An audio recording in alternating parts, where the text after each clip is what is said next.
Welcome to Secrets of the Art Business podcast. Practical tools, insightful conversation for the curious art professionals.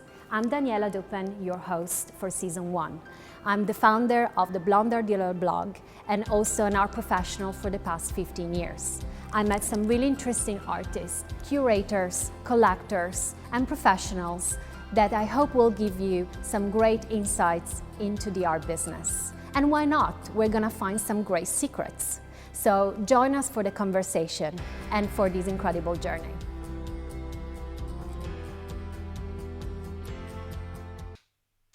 This is episode 5 of the podcast Secret of the Art Business. Today, I have the beautiful Marine Tanguy with me. Welcome, Marine, to the podcast. Thank you so much for having me. Thank you so much for hosting us also in your beautiful home in Marylebone. So as you notice, we are in a completely different location from our usual warehouse in Southeast London. So I wanted, Marine, to bring you here on the podcast because you've done something completely different in 2015 when you launched your agency, MTArt Agency. And you were the first to create an art agency for the visual art world. And for that, you were also awarded the UK Entrepreneur of the Year in 2019. And because you founded the agency so young, you were 25, really brave, to get into this and also to break with an art world which is very traditional and old, let's face it. You also been included in the Forbes 30 under 30 list of the most influential people in the arts. So I'm really, really happy that you allow us to come and discuss with you on the podcast really what brought you to create MTArt Agency, and also what were the challenges and the things that you encountered, both from an artist's point of view, the collectors and the dealers, really the traditional art world back in 2015. So when I founded MTArt Agency, I was 6 years into my career in the arts. We actually know someone in common who also worked for my first boss, Steve Lazaridis. Mm-hmm. Steve gave me my first chance when I was 21. I used to manage the gallery The Outsiders, Mm-hmm. which was incredible. I think it was incredible for many reasons. One, Steve is one of the few who comes from a council estate but also made it in the sector, and he was really thinking outside the box. So a lot of the artists I was working with were not just selling art on walls, but they were impacting people's streets and also reframing the way we were discussing the work. So I'm forever grateful to have had that as a first school. So when I was 23, an investor who had an advertising company in Los Angeles called Steph Sebag came into the gallery and said that he had heard in the way I was running the gallery, and he wanted to invest in me to open my own art gallery in Beverly Hills in Los Angeles. So for anyone who is not familiar with the way investment works, especially with the States, you basically have a sweat equity, which means you're 50-50. Mm-hmm. The investor will pour money onto you, but then you have to build the entire business from finding the contacts, finding the artists, structuring the business itself. Obviously, I said yes because it was an incredible opportunity, and I think saying no to this, especially at that age, would have been completely mad. Mm-hmm. And so I left to land in Los Angeles then. Set up the gallery, Dore Gallery, inspired by the name of the island I come from, Ile de Ré. Mm-hmm. And I said to have this, it was very luxurious, very beautiful, very prominent gallery in Beverly Hills. And at that time, you were only 23 years old. Yeah. When you founded your own first gallery. Yes, I was co-owner. The gallery opened. It was very celebrity heavy because obviously that's what Los Angeles was all mm-hmm. about. And there's a special man called Michael Lovitz who had heard I was setting up my gallery and asked me to meet. And I think he's very much someone that completely changed my life, I think. Mm-hmm. And he knows that. So I can say it like kind of loudly. But I met this guy. I had never heard of talent agencies before. And I also didn't understand Hollywood very well. Mm-hmm. I don't think I understood influence, marketing, or communication to that extent before that. I completely got addicted to the brain of Michael. I think there's people that you meet so you think they are just so fascinating, on point, and he told me a lot about how he built the talent agency CAA mm-hmm. Back when he was 28, which is he has sold successfully since. And CA had Steven Spielberg, you know, Tom Cruise, all the big celebrities in LA. And, you know, he was behind Jurassic Parks, and anything that you can think of that had an impact in the 80s, Michael Ovitz was very much the guy behind it. And the more he was telling me about his job, the more I was kind of at my luxury desk waiting for people in the gallery, the more I would get addicted to his brain, and the more I would need almost that intellectual stimulation from Michael. And the more I would be thinking, I think I'm just in the wrong job. I think I want what Michael has built, but for the arts, because he has built it for the film sector, the sports sector, and the music sector. And so it kind of germed, and I think it kind of happened in my brain where I was more and more thinking about it. And at the time it was crazy because, you know, we were on the cover of the magazines, we had a lot of press, and I decided at the peak of a partnership to think, well, we have to restart again, because it's just, I don't think economically this is going to be successful. I don't believe in the vision of a gallery. I also don't believe in the values of it, because I don't think my talents impact anyone. I think they impact a type of people, but definitely not everyone. And I was listening to the conversation here of his talents having impacted the way we were thinking and doing things. And I was just growing frustrated. So I just remember that moment of, you know, starting the company, being in my trainers, removing all the makeup of LA, and being like, I'm going to start, there's a lot obviously because that's LA, but and just thinking I'm going to have to try and do that. I'm beyond grateful I was 25, because I think the biggest risk you take in life also comes at a place where I didn't have anything to lose. And obviously right now I have so much more to lose than the position I was then. And I was incredibly uncompromising. I was intransigent. I did not accept any compromise. At the time, the art world wanted to give me consultancy roles, curator roles, God knows how many roles, advisor roles. I was like, no, we're a talent agency. We will not take any contracts that's outside of the talent agency format. Which was, you know, a bit mad thinking back, but obviously very grateful that I've made all those decisions, because that's what kind of the reason we're here. But and also what makes you really different and I mean, of course your concept was completely unique, it didn't exist before, and then you brought this concept to London, which I would say it's even more traditional in terms of the gallery business and the art world than it is in LA, because LA has a sort of quite a young scene. I mean, you've seen it also with Freeze as an art fair going there just, you know, a year and 2 years ago. And so London has a very old world in terms of, like, you know, the arts. And so you brought something so disruptive, I would say, and innovative to a very traditional world. My thinking was that New York and London are harsh, and if you succeed in one of them, then you can take on any of the cities. So I had to start in one that was harder, because then I will have that credibility. Yes. And I could therefore reopen in other cities, and that was kind of always the thinking. So, I mean, London did not disappoint. It was definitely hard, but that's kind of the expectation, and I think it's the vision that what we are living right now is exactly the vision I had 5 years ago. Of course, you have to be flexible in the processes and the execution, because you have to learn what this means to be executing that vision. But the vision itself, and the reason why we are the first B corporation in the art world as well, has never changed. And I'm beyond lucky, I think but I still, I'm very grateful to have been bold by then. And I think Michael Ovitz just showed me it was possible. You know, he was middle class, 28, and built an empire. So I think seeing that was really impactful, that he could do that. And in fact, that he didn't have revenue for the first few years. Well, we were profitable year one. So he kind of showed me that maybe that was a possibility to be doing this. So very lucky. So you want to bring to your artists something a bit different than just having, you know, their artworks on a wall. You are actually going out there actively to look for opportunities that give them visibility. So in terms of, like, the brands that you work with, like how that visibility impact the artists, and how that impacts also the brands? I think it's more a bit more is like the vision of Michael was really like, if your talent needs a hospital to be moved to them, like you move the hospital to them. If you need the first TV channel to feature them tomorrow, you get that.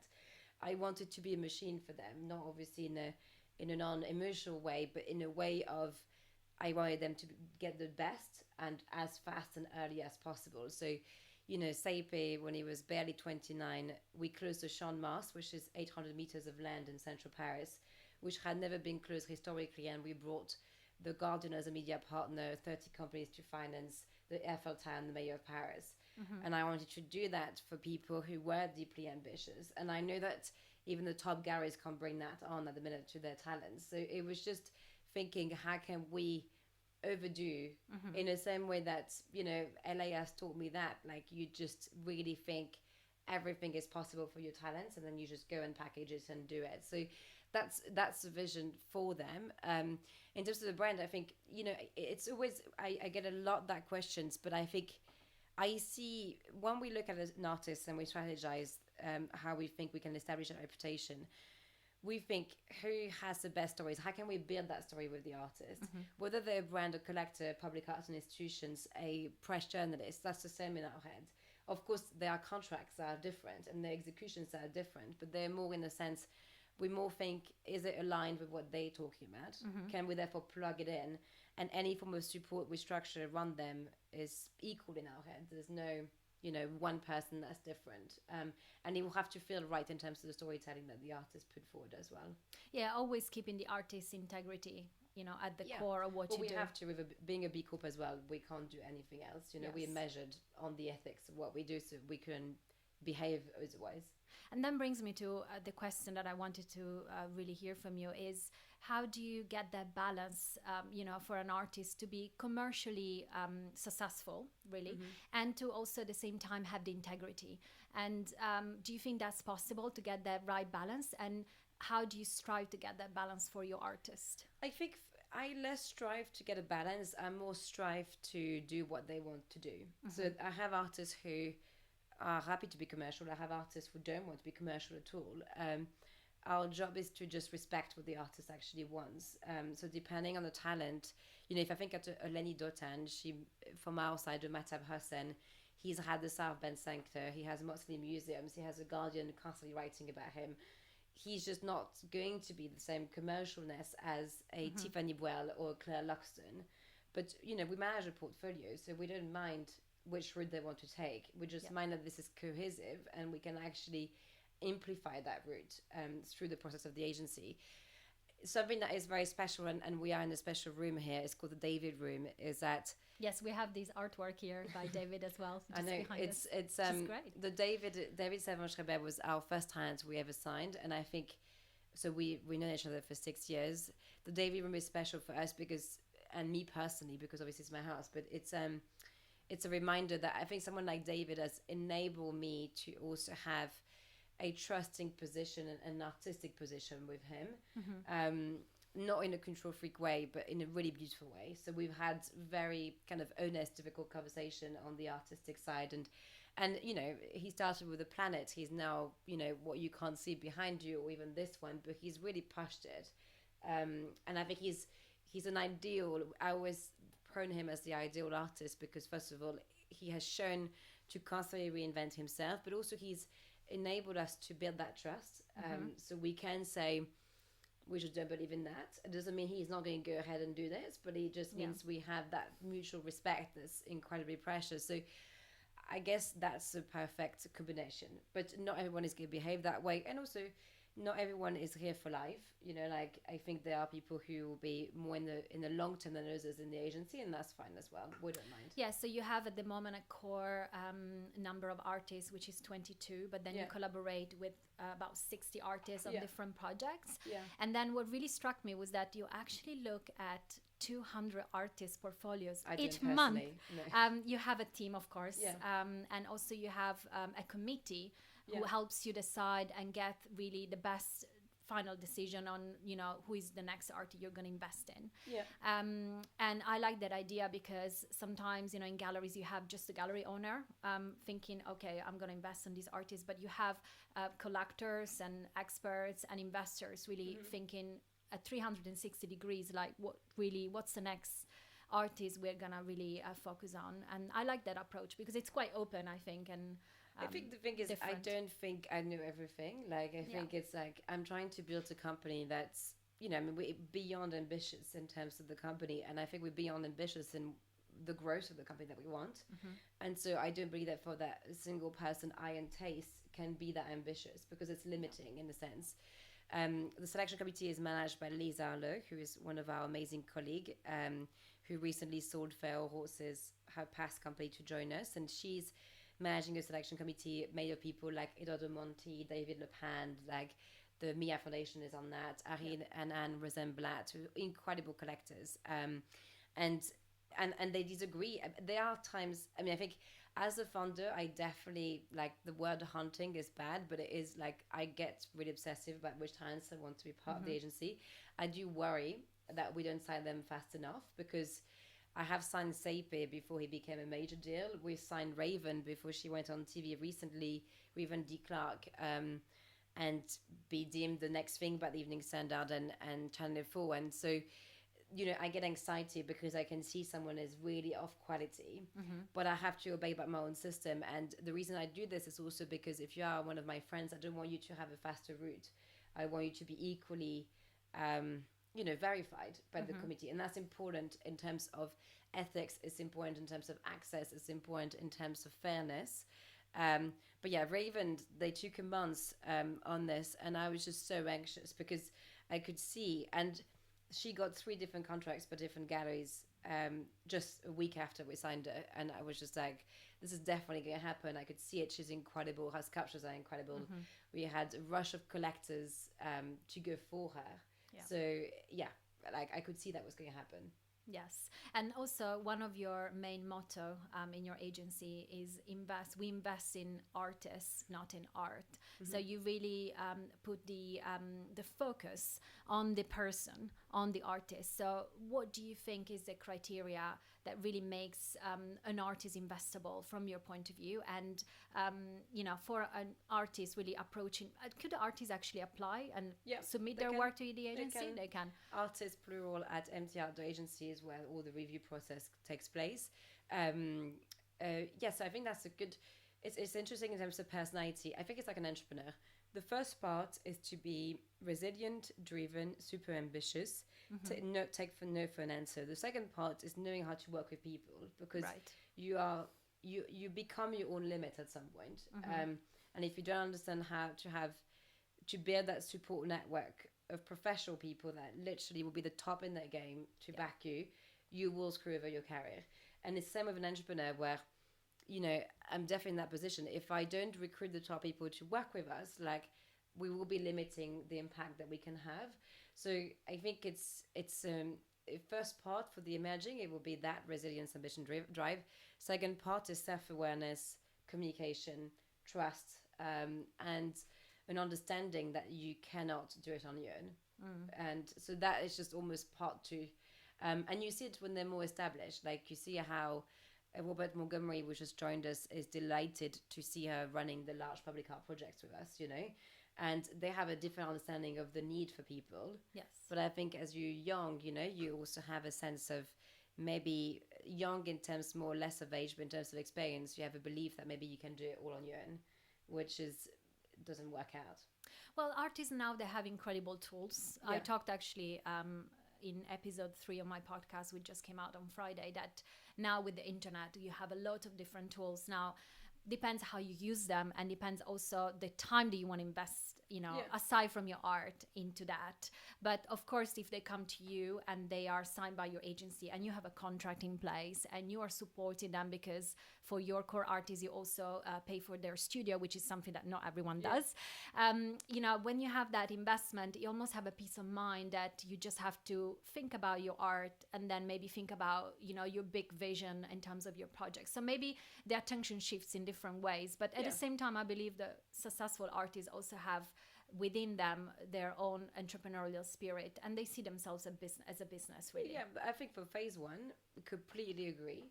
But like, you know, right now with Robert, we're planning for one of his work to be on the 6-meter building in central London. Like, the level of permits, press coverage, media partnership, organization skills that's required means that if he was doing it, he would not be practicing any art for months. So I think our established ones have different requirements, whether they do a museum show, whether they do public art projects or anything that's at scale. Yeah. You do need a team that is experienced, and you do need a level of contact that's going to also run the story or back the story or back the finance of the story in the way that you want it. So Absolutely. it's I think it's less completely on the tools, but you can't at some point. Like you just, even for the most ambitious out of us, you only have 24 hours. So you have to almost make a decision on, do I spend time perfecting my art, or do I want this scale, but then I'm not practicing artist? And I think that is where you see, you know, if I think of Olafur Lassen, like he's got a brilliant studio, it makes him an amazing artist, but he still has a brilliant studio of people who is helping that practice. Yeah, no, absolutely. And I'm glad you brought that as an example, because he's definitely, you know, an artist who, because of his practice, requires, you know, a studio also behind him and to produce really ambitious works and exhibitions for sure. But it brings me to one final question, which is, what is your secret of the art business? I don't know if there's one secret. I think it's like, you know, it's a fascinating sector. There's a lot of things that needs change, and I think the sector, as we all know, is mostly on its knees right now. So it's less of a secret. It's more, I would see that sector as a huge opportunity window to create new businesses that are changing things within it. Like the growth that we have is similar to tech growth, because the sector needs to be completely rethought. So it's an exciting time. I think it's not a secret, because I think people have started knowing it's an exciting time, but it's really the time to rethink outside of the sector and bring back what's being done outside the sector into the sector, I think. For sure. And I mean, we've seen with the last year, with the COVID, you know, huge changes have been accelerated. The gallery system, the art world, you know, and I think it's in a positive way, actually. And these changes are here to stay, and the changes will actually accelerate more and more new things. But about new projects, actually, I know that you always have a lot of new projects coming up. So I wanted to close on this note of hope, but also of new things coming up. I know you have a book hopefully coming later this year called The Visual Diet. Can you tell us a bit more about that? Yes, so project-wise, so we have over 190 works coming up across London public art-wise. So you need to think tube, you need to think on top of buildings. I can only give suggestions, but this is coming up over the coming months. And yeah, it's usually exciting for us. I think the public art side of things for us has been hugely important. My company has drastically changed in a year time, where we were 2.5 last year to evaluation of the company that has tripled, same with the revenue, same with the team that has been fast growing and acquiring higher senior level. So I'm not part of the same company any longer, so in a really good way. So we're basically recruiting amazing brains at the minute, and I'm excited about that. Like it's not the same company anymore, in a good way. We're gearing up towards the LA office, which will be usually meaningful and emotional for me, because it's where the idea came from, and it's where my mentor still is, and I think all these things just really matters. But I'm excited to learn about all of this. And in terms of the book, I mean, I hated writing it like anything else, but writing is hard. It is very hard. I'm very glad I wrote it. We're kind of gearing up on the final tuning of what that means in terms of dates. Visual diets is generally our complete philosophy, is how visuals shape us from what we look on the streets and on the walls and digitally. And it's where we're born, depending on the visuals we got exposed to, how this has shaped us to become who we are. And we look at various points from the history of the visuals and the history of manipulation through visuals, and what it means to be self-aware and more participative in that thinking. So it's never been written, so I really hope it helps people kind of realizing of the impact that visuals have.